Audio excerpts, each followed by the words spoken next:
would not have done what I've done without Elena. Love you. I love you too. Who said that? Me. I love you too. Thank you. So I told him, you have to become a billionaire. Why did I do that? I did that because when you're around somebody that is so big and has so much potential, but they don't quite see it at the time, you know, a couple of things happen. First of all that energy gets directed at me. I'm the target, but I don't want to be the target. I'm the teammate. Your friends and your family are not the enemies. They're not the target, right? So I knew if I could get him focused out there, and that became the goal, then it would come off of me. So I put him on the $1 billion mission. I also told him, look, we've met a couple of billionaires. They're no better than you. They don't want to make a difference. They don't want to see families financially free and have financial legacy. You have all the tools. You have all the information. For you not to do this is a transgression against yourself. Like, I can't be a woman next to you of comparable magnitude and allow you to stay small just because it's comfortable, just because I might want a little extra hand-holding at movie time and you turn off all the electronics and prove that you love me somehow. That's not going to work for us. What's going to work for us, in the way, the greatest act of love I can show you, is to help you achieve your goals and your dreams. And if you can achieve your goals and your dreams, then guess what? If you go out and help 8 billion people, and I allowed and created the mindset, the infrastructure, and the support, then I get to take credit in that too. If you get help by grant, did I help you? See? So we hit target number 1. Target number 1 was make $1 billion. We did that.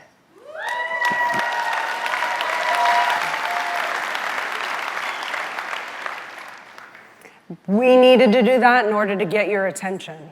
You know, who won't listen to you? Who won't take your call? You've got stats. You might not like what Grant says. You might not like the way he delivers the content, but you can't dispute his stats. You might not like me. You might not like my hair today. I'm still deciding on this do myself. So I like it. But you can't argue with the stats. The stats don't lie. So we had this accomplishment for ourselves, which was so huge, right? Because there were a lot of sacrifices that went into that. There was a lot of things that we had to do right, and a lot of things that we had to do right by avoiding it in order to get that. But right now, Grant and I are on a spiritual legacy play now. Now it's how many people can come along with us. How can we go out and make a difference and change the world? What can we do? How can we help? So that's really our mission right now. The better y'all do, the better we do. It's why we're looking to expand and grow and have partners all over the world. You know, how we did that, how we got there is we did 3 things, okay? For the last, maybe since 2008, the first thing we had to do was get on the same page. We had to figure out who we are as a couple. So in 2008, when we were on the verge of losing everything financially, we took that economic hit just like you did, I'm sure, if you're old enough. I didn't know what I was going to do. I was pregnant with our first daughter. Grant's watching Lehman collapse. I'm like, what are we going to do? He says, we're going to die. I'm like, do I look like death? I don't think so. Plus, you told me. There was this first phone call that we had. It was a disastrous phone call, by the way. Like, he showed up on this audition, this commercial that I was shooting, and got my number from the director, which is a huge no-no in LA. But he gets my number. He calls me. Okay, I went to Los Angeles when I was 17 years old. Okay, 17. I knew no one from New Orleans, right? I go out there at 17. Now I'm in my late 20s. And I thought I had seen and heard it all until I had this phone call from Grant Cardone, which after he got my number from the director, he gives me this phone call. And he was like, hey, my name's Grant Cardone. I met you the other night on the commercial. And da-da-da-da-da-da. And he was like, and you know, by the way, when people hang out with me, their lives tend to improve. Wow. I was like, yeah, good one, dude. Like, just another one of those rich guys that think they can like impress women with stuff. I was not impressed. So I hung up the phone with him, and so he proceeded to call me over the next 13 months, every month, twice a month, with no return phone call. This was the answering machine days. But finally, because I'm so self-centered, or because I'm so predictable, I don't know, because I'm so, you come up with the word after I tell you what happened.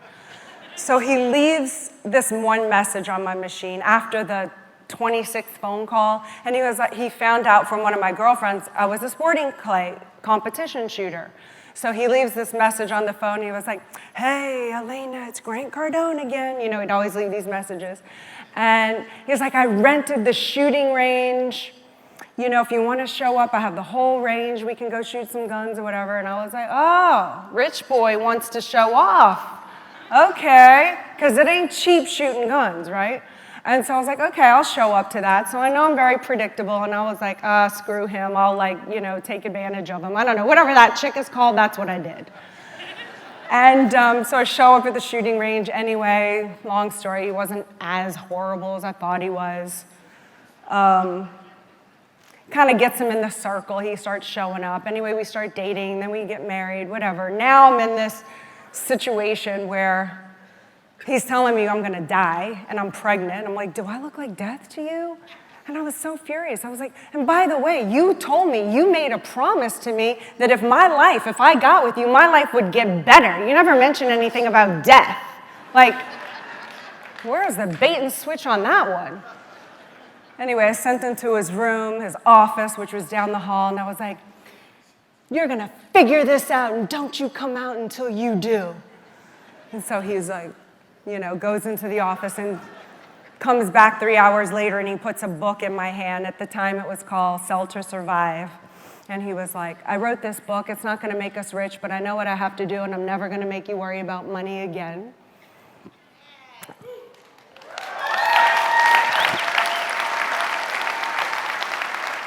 He kept his word on that. But it was at that time, right? That's when I really started looking at, well, how do I really feel about being in a relationship? Because how do I really feel? Because I knew in 2008 I had this decision to make. I was either going to trade in my acting career in order to trade up, to work in a coordinated effort with my husband to reach a heightened level of success, to build an empire, or I was going to continue to do what we were doing, which was this. I was going off doing my thing all day long. He was going off doing his thing all day long. And then we were coming home and we were fighting, vying over this power position, this male-female kind of thing, bickering, because that was the game. We didn't have a game. We didn't have like a purpose together. So after he presented that book with me, I said, okay, now we're going to play by new rules. Now I'm trading in my career, I'm gonna support you, okay? It was my first entrepreneurial moment where you actually put something at risk. I bet all the chips on a man. Like, I can't even freaking believe I did it myself. Like, I went all in on Grant. I'm like, shit, that was ballsy.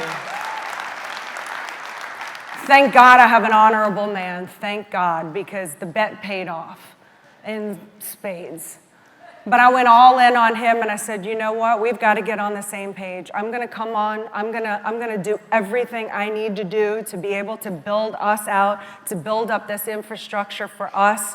We're going to go do us. We're going to do our life. We're going to have everything that we want. This is what it's going to look like. We're going to figure out. So who are we as a couple, Grant? Like, it's not just me anymore. It's us. Like, how can we come together and be stronger together? Who are we? We started to figure out who we are as a couple. Like 8 billion people, that got our attention, right? When you think 8 billion people, I want to change the trajectory of 8 billion people's lives. We want them winning from our products and services. That's a big enough target. Right? When you say, I want to be a power couple, it was laughable back when we came up with this. When we said we're going to be a power couple, it was ridiculous. We were the fighting couple. We weren't the power couple. We were like the playing small games, a little bickering back and forth. Like, ooh, I'm big man, I won that one. I was right on that one. Ooh, I mean, I played these like, man, I can come up with some wit, man. I can come up with some wit and some whip. I mean, I can sting, you know, like I prepare it too. Like in the shower and stuff, I'm like, oh, next time this happens, I'm gonna be like, da, da, da, da, da, da, da, da, da, you know, ba, ba, ba, ba, ba, ba. I mean, I could shoot some targets. You know, but that was the game. The game wasn't who were we. You know, it kept us apart. Remember, not depend on anyone. Can't be codependent, God forbid. They'll give you a drug for that if you let them. You know? But I was like, you know what? We've got to start thinking differently if we're going to frickin' make this thing.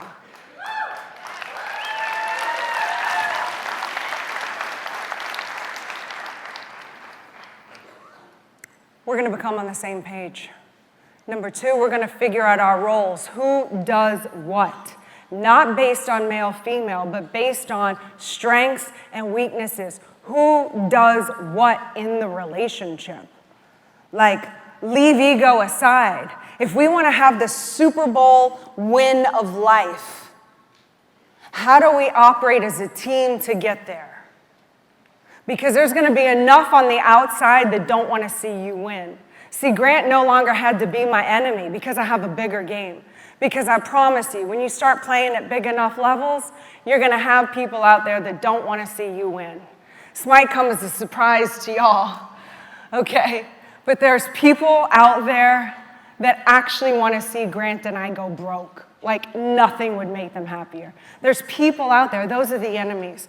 The enemies are the people that don't want to see the little guy win. You know, the little girl from New Orleans, Louisiana that never thought anything much about herself, certainly didn't think she was smart enough to amount to a hole of beans. They don't want to see somebody like me make it, because if I make it, it means everyone can make it. Those are the enemies, the people that want to keep the little people like myself down. But you know what? The little people sometimes get smart. And the little people sometimes rise up and they frickin' accomplish things.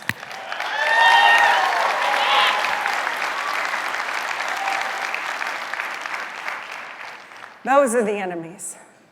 You know, this may come as another great big surprise to y'all, but there are people out there that actually want to see Grant and I divorced. They want to see us separated. Why? Because they want to see weakness. They want to see people fail. It's hard, man. It's not easy. It's not easy. I mean, you're not supposed to win. You don't walk into your house and there's $1 million sitting on your dining room table. It's not like, this world isn't meant for that. This world is meant to keep you small, individuated, thinking you have to do it all on your own. God forbid there's strength in numbers.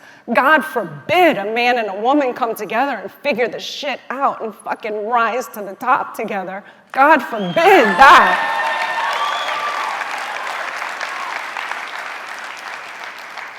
My kids are backstage and I don't ever curse, and I don't know what's coming out in me right now. The number 3 thing we do is we support each other. You know, you gotta have wins. You win when you help each other achieve your goals and your dreams. You stop comparing your life. We stopped comparing our lives to what I thought it was supposed to look like. I looked at other people and I was like, oh my God, they have the perfect life. They do this, they do that. Everything's so perfect in their world until they end up in a divorce. And I'm like, oh, maybe it wasn't so perfect. You know? What really makes me happy is winning with Grant, because then they're losing. You know, we've taken some hits, man. I mean, like we all have. I mean, it's just the planet that we live on. We've taken some hits, you know? I took a big hit one time because I'm like the visionary, right? I'm like, Grant, we need to do this and that. And all of my ideas worked. You know, most of them hit the chopping block or whatever they call it. Most of them are pretty stupid. But the ones that he picks, that he makes work, I'm like, yes, I was the visionary behind that one.